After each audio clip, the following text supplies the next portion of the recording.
Bismillahirrahmanirrahim. Assalamualaikum warahmatullahi wabarakatuh.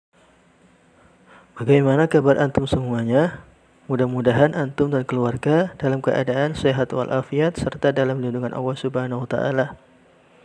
Marilah kita tetap bersyukur karena kita masih diberikan salah satu nikmat yang terbesar, yaitu sehat walafiat. Mari kita gunakan jiwa yang sehat ini untuk melakukan aktivitas yang bermanfaat dan tentunya yang mendatangkan pahala. Alhamdulillah, saat ini kita bisa mengikuti kembali KBM di MTS Husnul Khotimah 2 Kuningan, walaupun saat ini kita hanya bisa melalui online. Namun antum semua harus tetap semangat dan jangan lupa niatkan karena Allah Ta'ala. Untuk pertemuan pertama, yaitu kita akan membahas mengenai teks berita. Kita semua tidak asing dengan berita. Kenapa? Karena kita setiap hari selalu disuguhi dengan berita.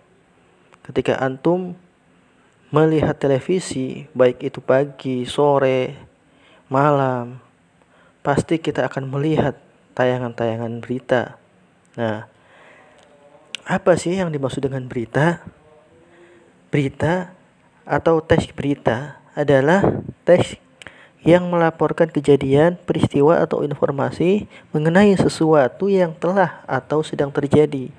Jadi yang namanya berita itu diinformasikannya, beritanya itu bisa yang sudah terjadi atau yang sedang terjadi. Dan biasanya teks berita ini disajikan melalui media cetak seperti koran. Antum biasa di pondok membaca koran. Di situ ada banyak berita-berita dan itulah adalah salah satu teks berita. Kemudian ada di media online, misalnya di internet, sangat banyak sekali. Kemudian berita juga ada di televisi, kemudian ada di media-media yang lainnya. Teks berita mempunyai tujuan. Apa tujuannya? Yaitu untuk memberikan berita kepada khalayak tentang kejadian-kejadian yang pantas dan penting serta layak untuk diberitakan. Ciri-ciri teks berita yaitu mempunyai 3. Yang pertama, berisi fakta yang kadang disertai dengan opini.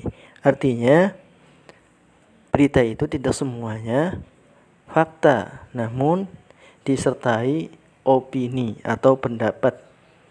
Kemudian yang kedua yaitu bersifat aktual. Yang namanya berita ya harus aktual, harus bersifat hangat atau kebaruan, sehingga orang akan sangat tertarik untuk melihat atau mendengarkannya. Kemudian yang ketiga yaitu menggunakan bahasa yang lugas, singkat dan padat. Tidak boleh bertele-tele sehingga orang lain sulit untuk memahaminya, bahkan nanti akan mempengaruhi minat seseorang untuk melihat atau mendengarkan berita tersebut jika bahasanya tidak lugas, singkat, dan padat. Mungkin sekian untuk pertemuan pertama. Antum hanya belajar mengenai pengertian, tujuan, dan ciri-cirinya. Untuk tugas, antum nanti bisa mengklik link yang nanti akan di-share. Syukron. Assalamualaikum warahmatullahi wabarakatuh.